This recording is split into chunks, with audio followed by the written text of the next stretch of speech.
So one thing I've learned after spending years around crypto is that most problems don't show up when everything is working normally. They show up when it's time to actually move assets. That's usually where things start. Transfer takes longer than expected, withdrawal gets delayed, swap goes through, but the final amount isn't exactly what was shown a minute earlier. Then somebody starts checking explorers, refreshing wallet balances, reconnecting accounts, and after seeing enough situations like that, I started paying more attention to how different tools handle basic operations, because if a wallet can't make simple things simple, nothing else really matters. So, over the last few months, I've been testing a few different options, comparing how they work in real conditions, and one of them ended up staying in my regular workflow longer than I originally expected. So I figured I'd show exactly how it works.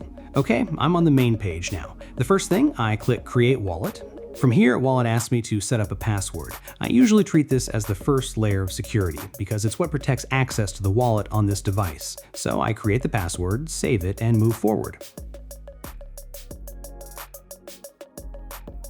Now Wallet generates a 12-word recovery phrase. This part I always take seriously because if the password protects the wallet on the device, recovery phrase protects the wallet itself. So before doing anything else, I write it down and store it somewhere offline. I don't upload it to cloud drives, I don't keep it inside email accounts. The fewer places it exists, the better. Okay, once that's done, Wallet asked me to verify the backup, so I simply select the correct words in the correct order. This is basically system checking that I actually saved the phrase instead of skipping the step. Okay, then I press verify, and a few seconds later, the wallet is ready. No complicated setup, no extra configuration. The whole process takes only a couple of minutes. All right, now let's move over to the part that matters most, actually using it. So I've been running this wallet for a while, so instead of using a demo, I'll just use my own wallet. What I want to do here is send some BNB to my MetaMask. So first, I copy the destination address. Then I come back here and click Send. Wallet asks me which network I'm sending to. I always double check this part because choosing the wrong network is one of the easiest ways to create problems for yourself. So I select the network, paste the address, enter the amount I want to transfer, and continue. Now before I approve anything, I always do one final check.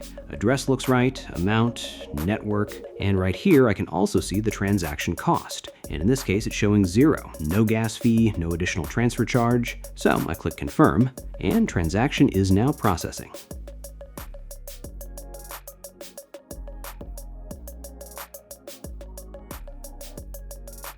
And there it is. Assets have arrived in MetaMask. Transfer completed successfully, and a transaction was processed without any transfer fee or gas charge. Okay, now naturally after seeing that happen, the first question that came to mind was pretty obvious. How does that work? Because infrastructure still has to be maintained. So I spent some time looking into that. So regular transfers are supported through the protocol's own revenue model. Then there are optional services for users who need things like higher limits or priority transaction handling. There's also a small spread generated when swaps are routed through liquidity providers. That revenue helps support the infrastructure behind this wallet. But from my perspective though, the business model isn't really the interesting part. What matters is the actual experience. And after using enough wallets over the years, I've noticed that most people are looking for the same thing. They want fewer steps, less waiting, less guessing, less time trying to figure out why something didn't work. That's really what stood out to me here. Everything feels direct, no extra preparation, no separate wallet needed for gas, no constant switching between different services. And for everyday crypto activity, that's usually more valuable than any feature list.